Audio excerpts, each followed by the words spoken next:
របៀបដាក់ email ថ្មីនៅក្នុង Facebook មួយរយៈនេះគឺ Facebook ធ្វើការ update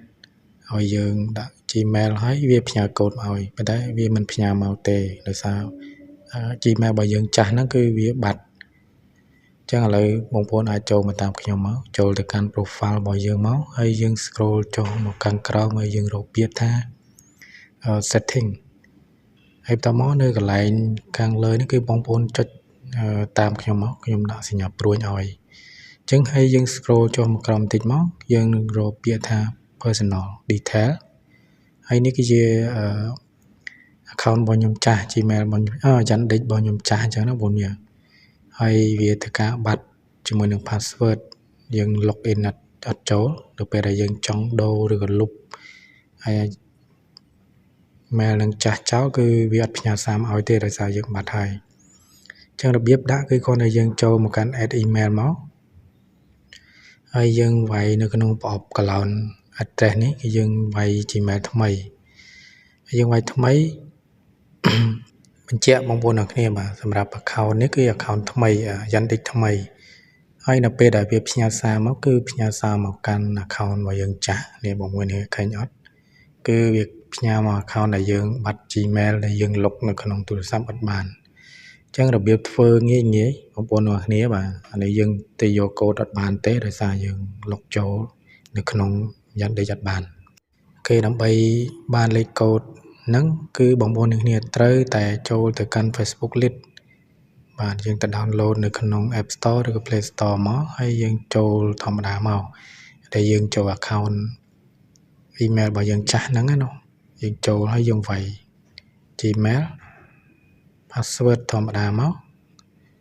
បាទនេះសារខ្ញុំវាយខុសឥឡូវខ្ញុំធ្វើការ login ម្ដងទៀតឥឡូវយើងរងចាំវាបន្តិចសិននេះវា load data smart សិន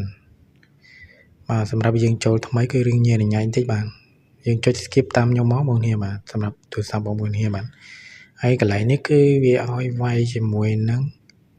បាទ account ថ្មី Gmail ឬក៏ Yandex អីផ្សេងតែបងប្អូនមានបងប្អូនវាយនៅក្នុងនឹងមកតបមក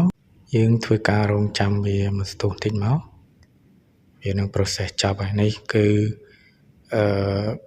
រងចាំតែយើង confirm code នៅក្នុង account Gmail របស់យើងអញ្ចឹងយើងទៅរក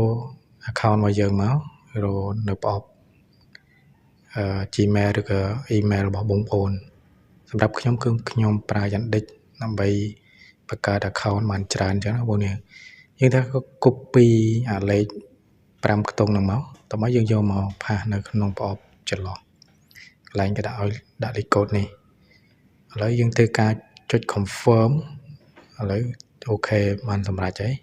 យើងចុច skip បន្តទៀតមកនេះគឺជាការណែនាំរបស់គេឲ្យយើង add ជាមួយនឹង email រូបភាពយើងធ្វើការរងចាំបន្តិច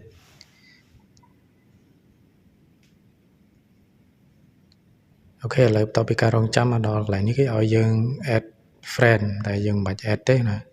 អូខេឥឡូវមកដល់កន្លែងនេះយើងចុចទៅកាន់ profile ហើយយើងរកពាក្យថា setting and privacy យើងចុចដោយការយើងចូលដំបូងបាទហើយយើងចុចពាក្យថា personal detail ហ្នឹងមកនេះគឺជា account របស់យើងដែលយើងដូរអញ្ចឹងបើសិនជាយើងចង់លុប account ចាស់បងប្អូនត្រូវរងចាំរយៈពេល1ខែណាបងប្អូនបានយើងលុប account Gmail យើងចាស់វិញបានវានឹងវាអត់តន់ស្គាល់ support account Gmail ថ្មីអញ្ចឹងបងប្អូនត្រូវរងចាំបើសិនជាយើងលុបភ្លាមវានឹងផ្ញើកូដទៅ account ចាស់វិញតែអញ្ចឹងយើងធ្វើការរងចាំវារយៈពេល1ខែអញ្ចឹងណាបងទើបយើងលុប account ចាស់បានអញ្ចឹងអត់មានអីច្រើនទេបងប្អូនបាទសម្រាប់វីដេអូនេះអរគុណបងប្អូនបាទ